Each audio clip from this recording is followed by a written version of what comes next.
Hello student, आज का हमारा टॉपिक है क्वांटम नंबर। हम देखेंगे कि क्वांटम नंबर जो हैं ये क्या हैं, ये कहाँ से आए और ये हमें क्या इंफॉर्मेशन देते हैं, सारा कुछ हम इस वीडियो में देखेंगे।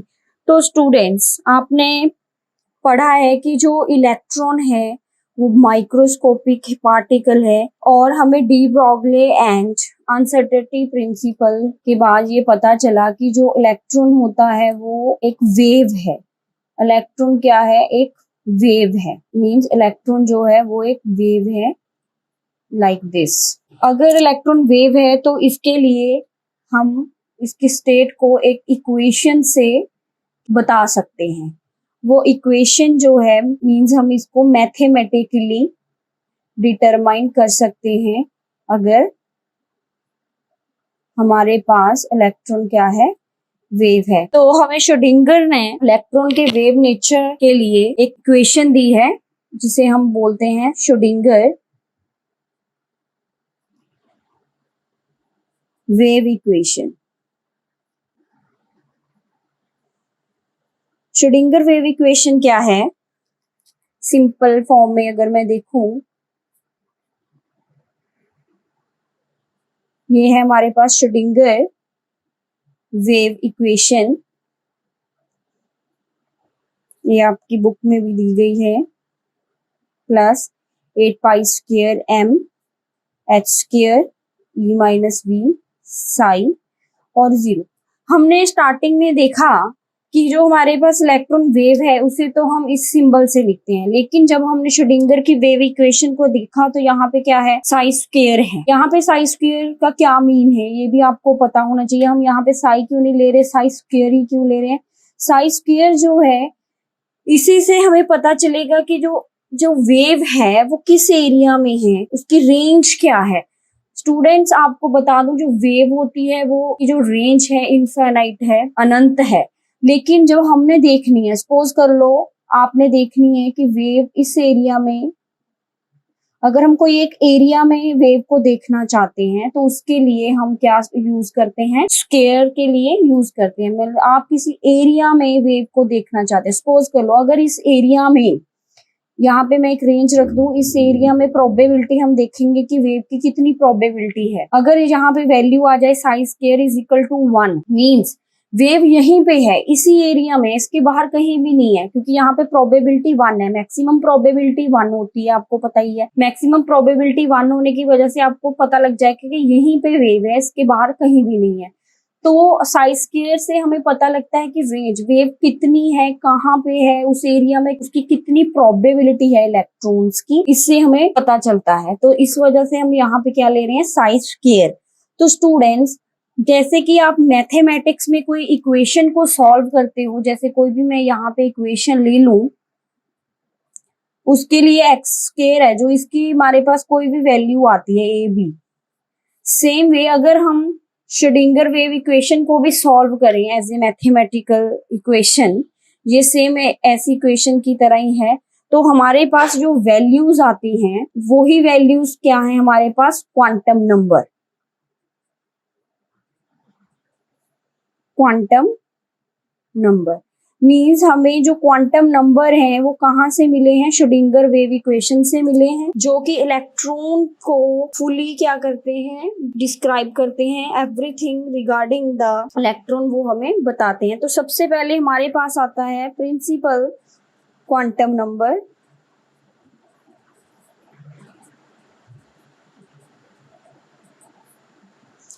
जिसे हम n से लेते हैं। प्रिंसिपल क्वांटम नंबर जो है ये हमें क्या बताएगा, सपोज कर लो स्टूडेंट, ये हमारे पास क्या है, न्यूक्लियस है। इसके बाहर हमारे पास जो, सॉरी, ये हमारे पास प्रोबेबिलिटी मैं ले रही हूँ। आपको पता है कि ऑर्बिटल जो होते हैं, प्रोबेबिलिटी है हमारे पास, कोई फिक्स पॉइंट पे तो इलेक्ट्रॉन होता नहीं, किसी एक एरिया में इलेक्ट्रॉन, क्योंकि वो एज ए वेव है, एज ए वेव है। तो हमने देखना है कि इलेक्ट्रॉन है कहाँ पे, बेसिकली कहाँ पे इलेक्ट्रॉन है। किस शेल में इलेक्ट्रॉन है, इलेक्ट्रॉन का कौन सा घर है, कहाँ पे है, उसका मेन घर कौन सा है, ये हमें प्रिंसिपल क्वांटम नंबर से पता लगता है। मेन घर मीन्स इसकी वैल्यू n है, n1 भी हो सकती है, n1 2 3 ऐसे हम इसको लिखते हैं। जो फर्स्ट शेल है इसको हम n1, ये n2, इसके बाहर n3 n4 लाइक दिस ऐसे होंगे। तो ये उसका मेन घर हो गया, मीन्स मेन शेल हो गया। ये क्या है, शेल, जिसे हम n से लिखते हैं। तो आपको शेल का भी पता है कि शेल की जो एनर्जी है वो डिफरेंट होती है। जो अंदर वाला शेल है n1, उसकी एनर्जी कम है। जैसे जैसे हम बाहर जाते रहते हैं शेल्स की एनर्जी भी क्या है, इंक्रीज होती रहती है, और शेल का साइज भी क्या होता है, इंक्रीज हो जाता है। तो हमें जो प्रिंसिपल क्वांटम नंबर है, एक तो उससे हमें एनर्जी का पता चलेगा, शेल की एनर्जी, दूसरा हमें उसके साइज का भी पता चलता है। और मैंने आपको बता दिया कि जो हमारे पास प्रिंसिपल क्वांटम नंबर है वो हमें बताता है कि बेसिकली जो हमारा इलेक्ट्रॉन है किस शेल में है, 1 में 2 में 3 में, ये हमें उसका मेन घर जो हमें पता लग जाता है अगर आप किसी भी इलेक्ट्रॉन का प्रिंसिपल क्वांटम नंबर देखेंगे। इससे हमें उसकी पोजीशन बेसिकली पता लगती है। उसके बाद आता है हमारे पास सेकेंड क्वांटम नंबर, वो है एजीम्यूथल, और इसको सब्सिडरी भी हम बोलते हैं क्वांटम नंबर। ये हमें क्या बताएगा, जो सब्सिडरी क्वांटम नंबर है ये हमें बताते हैं shape of orbital as well as sub shells. हमारे जो ये शेल्स हैं इसके अंदर भी कुछ सब शेल्स हैं, उनके बारे में हमें पता लगता है from subsidiary quantum number. Means हमें सब शेल्स के बारे में पता लगेगा। देखो कैसे, तो हमारे पास जो L होता है इसे हम L से लिखते हैं, जिससे कि प्रिंसिपल को N से लिखा तो हमने एजीम्यूथल को L से लिखा। तो जो L है इसे हम लिखते हैं 0 to n-1, 0 to n-1। Suppose कर लो मैं यहाँ पे थर्ड और मैंने बनाया है शेल, n वैल्यू है 3। अगर मेरे पास n की वैल्यू 3 है तो मैं उसके लिए देखूंगी सब्सिडरी क्वांटम नंबर। तो हम फील करेंगे 0 to n की जगह 3, 3-1, तो ये क्या आ गया 0 to 2। तो मीन्स 0 से लेके हमने 2 तक वैल्यूज लिखनी है, क्या आ जाएगा 0 1 and 2। तो 0 ये है S सब शेल, ये है P सब शेल, ये है D sub shell. Mean subsidiary quantum number से हमें पता लगेगा कि शेल के अंदर कौन कौन से सब शेल्स हैं। मीन्स यहाँ के N3 के अंदर आ गया 3S 3P एंड 3D। तो हमारे पास N3 के अंदर ये सारे सब शेल हैं, और हमें इनकी शेप्स भी पता है कि इनकी डिफरेंट शेप होती है। जैसे कि S की स्फेरिकल है, P की पोलर शेप है, S की स्फेरिकल है, इसकी पोलर शेप है, इसकी पोलर लीफ लाइक ऐसे शेप्स होती हैं। तो हमें यहाँ पे इनकी शेप्स का भी पता चलता है from the subsidiary quantum number. उसके बाद है हमारे पास मैग्नेटिक क्वांटम नंबर। थर्ड आ गया हमारे पास मैग्नेटिक क्वांटम नंबर, इसे हम ML से लिखेंगे। मैग्नेटिक क्वांटम नंबर है ये हमें ऑर्बिटल्स के नंबर और उसकी ओरिएंटेशन को बताएगा। जैसे कि इसको हम ML से लिखते हैं। ML जो है ये इसकी जो वैल्यू है हम लिखेंगे -L+2 + L। जैसे ही हमने पीछे SPD के लिए देखा 0 1 2, तो हम देखेंगे अगर हमारे पास L0 है तो उसके लिए S है, L0 है तो 0 -0 2 + 0 0 ही आ गया। तो S के लिए हमारे पास ऑर्बिटल जो है वो एक ही ऑर्बिटल है। उसके बाद अगर हम P के लिए देखें, P के लिए देखेंगे तो हमारे पास -1 2 + 1, तो ये क्या गया -1 0 +1, कितने ऑर्बिटल आ गए हमारे पास 3। फॉर D अगर हम देखें, D के लिए 2 है, -2 से अगर हम देखें +2, तो ये कितना आ गया हमारे पास -2 -1 0 +1 +2, टोटल कितने हो गए हमारे पास 5। मीन्स हमें यहाँ पे उनके ऑर्बिटल्स का क्या पता लगा कि इनके पास कितने कितने ऑर्बिटल्स हैं, number of orbital and their orientation, क्योंकि इन सब की ओरिएंटेशन अलग अलग है। वो किस डायरेक्शन में, किस ओरिएंटेशन में है, ये भी हमें पता लगेगा मैग्नेटिक क्वांटम नंबर से। तो उसके बाद है हमारे पास लास्ट, जो हमें श्रोडिंगर से लास्ट फैक्टर आया, वो है स्पिन क्वांटम नंबर।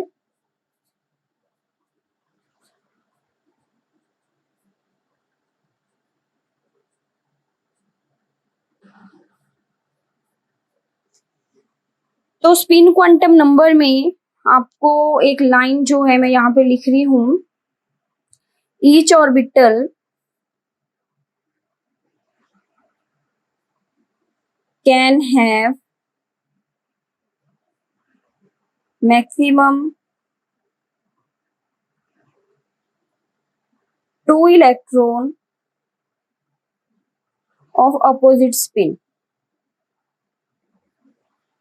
ये हमें पॉली एक्सक्लूजन प्रिंसिपल से भी पता लगता है कि पॉली एक्सक्लूजन प्रिंसिपल क्या है कि किसी भी इलेक्ट्रॉन के लिए 4 क्वांटम नंबर सेम नहीं है, किसी एक क्वांटम नंबर की वैल्यू डिफरेंट होगी। तो हमारे पास अगर एक ही ऑर्बिटल में 2 इलेक्ट्रॉन्स हैं, एक ही ऑर्बिटल में, पॉली एक्सक्लूजन के हम से हमें पता लगता है कि हम मैक्सिमम 2 इलेक्ट्रॉन एक ऑर्बिटल में फिल कर सकते हैं। उनका जो स्पिन है वो डिफरेंट होगा, एक का अप स्पिन होगा, एक का डाउन।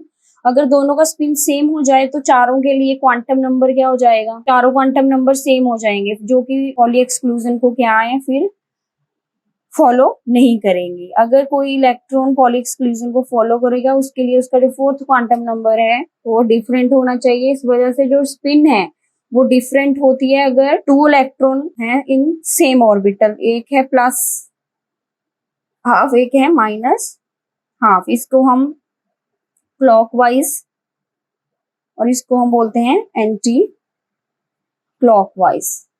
स्पिन का मतलब है, हमें स्पिन जो वर्ड है ऐसे लगता है कि घूमना। बेसिकली जो स्पिन है, इलेक्ट्रॉन जो है, इसका स्पिन क्वांटम नंबर का मीनिंग क्या है, ये बहुत ही इंटरेस्टिंग टॉपिक है, आपको पता होना चाहिए। स्पिन क्वांटम नंबर क्या डिनोट करता है, क्या हमें बताता है। हमने लिख लिया स्पिन, हमें लगता है कि कोई एक क्लॉकवाइज घूम रहा है, एक एंटी क्लॉकवाइज घूम रहा है। नहीं, स्पिन का रियल मीनिंग ये नहीं है कि इलेक्ट्रॉन वहां पे स्पिनिंग कर रहे हैं।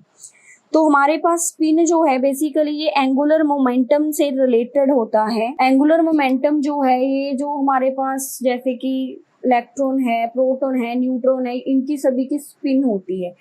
तो हमारे पास स्पिन जो है ये एंगुलर मोमेंटम है, ये एक इनकी इंट्रिंसिक, ये एक इनकी इंट्रिंसिक प्रॉपर्टी है। इंट्रिंसिक प्रॉपर्टी का मतलब ये उनकी एक खास प्रॉपर्टी है। जैसे कि मैं फीमेल हूँ, ये मेरी इंट्रिंसिक प्रॉपर्टी है। मैं यहाँ पे वीडियो बना रही हूँ, ये मेरी एक्सट्रिंसिक प्रॉपर्टी है। मैं क्या काम कर रही हूँ वो हो जाती है extrinsic property. Intrinsic means basically वो है क्या, ये हमारे पास जो एंगुलर मोमेंटम होता है ये एक उनकी इंट्रिंसिक प्रॉपर्टी है,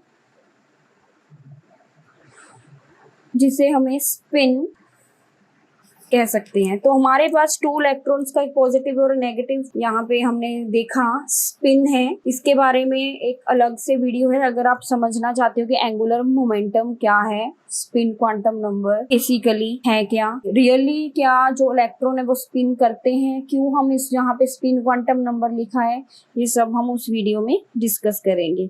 ये थे हमारे पास क्वांटम नंबर्स। तो इस वीडियो से आपको पता लगेगा कि आपके पास क्वांटम नंबर्स है क्या, बेसिकली ये हमें क्या बता रहे हैं और ये कहाँ से ओरिजिनेट हुए हैं, ये आपको पता होना चाहिए। हायर एग्जाम में ये क्वेश्चन जरूर पूछा जाता है। Thank you.